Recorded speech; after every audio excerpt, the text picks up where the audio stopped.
Nayeli. Nayeli? Did I say it right?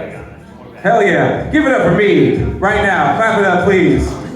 We're going to keep it going. She does possible. She's very funny. The next comic coming up to the stage. Ava Swan.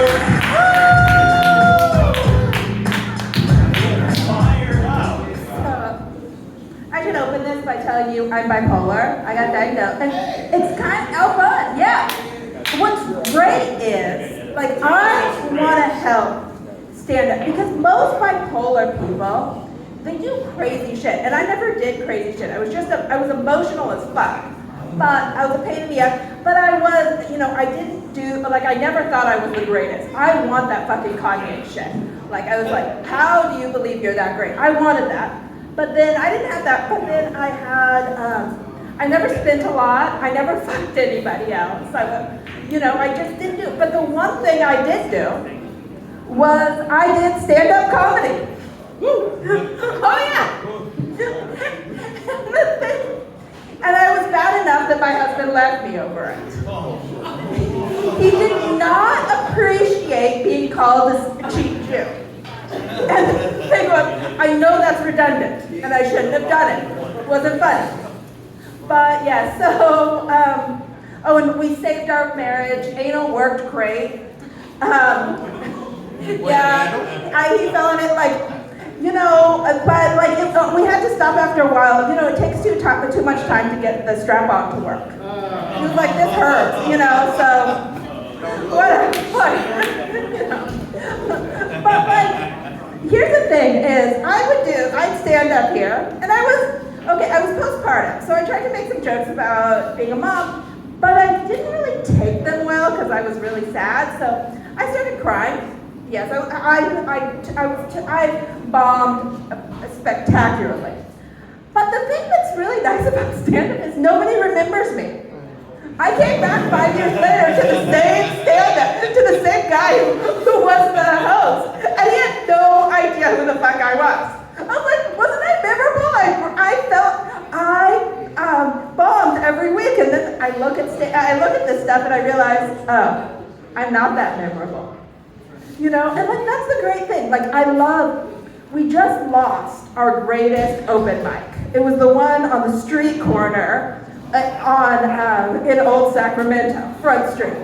And the greatest thing about it is that, just down the street was somebody screaming, God, repent, the end is near, save, God is the answer. And you know what, our stand-ups, half the time we were not any funnier than those people. But we could just go like we were. The goal was to be better, and it didn't intimidate. So that's what I want to say. Also, people are like, I have this question, I'm like, so what's the secret? Like, they're like, you don't act bipolar, you're pretty functional. And what's your secret? It's like, meds. That's it. I did try to go natural. Do you know if you look up everything about bipolar, the internet they will give you answers to, they'll be like sunflower oil can cure cancer, but they say nothing about fucking bipolar. They say, yes, take your meds, don't stop. And I take lithium, which is kind of, it's the same stuff that goes into batteries.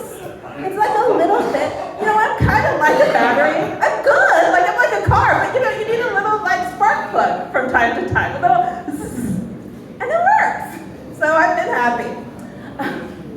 So that's been it. That's about me. Also, has anyone else gotten ads for what's the drug addict lady who died? The singer, the one who writes, I want to go to rehab, but I said, there's the Amy Whitehouse Experience over at Harlow's. And I just want to be like, isn't the Amy Winehouse Experience outside of Harlow's, in the tent? That's where you get the heroin, right? And on the tent, and I had, don't worry, on that thing, I had a guy I was kind of screwing who was doing heroin, and he thought, he was mad because we were screwing around the first time. I was like 19, and he couldn't get it up. And I was honestly kind of embarrassed. I was like, I was naked. I looked pretty good. I had nice little 19-year-old puffy, perky tits. And he looked, and he's like, no, I'm sorry, I can't. I just took too much heroin today.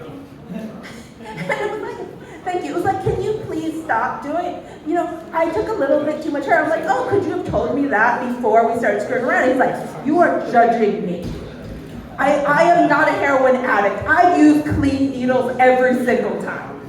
And he was like, I judged him. But the thing was, I continued to screw him. I mean, he was really good with his meth. So I wasn't really judging him. And also his dream was, he's like, I'm gonna be famous, just like Kurt Cobain. I'm gonna enter the 27 club. And it's like, no, your ass, you have no talent, and you're 19 and can't get it up. So I don't think you're gonna make it to 27. I think that's too ambitious. And I was right. Thank you. Hell yeah. Ava Schwartz, everybody. Yeah.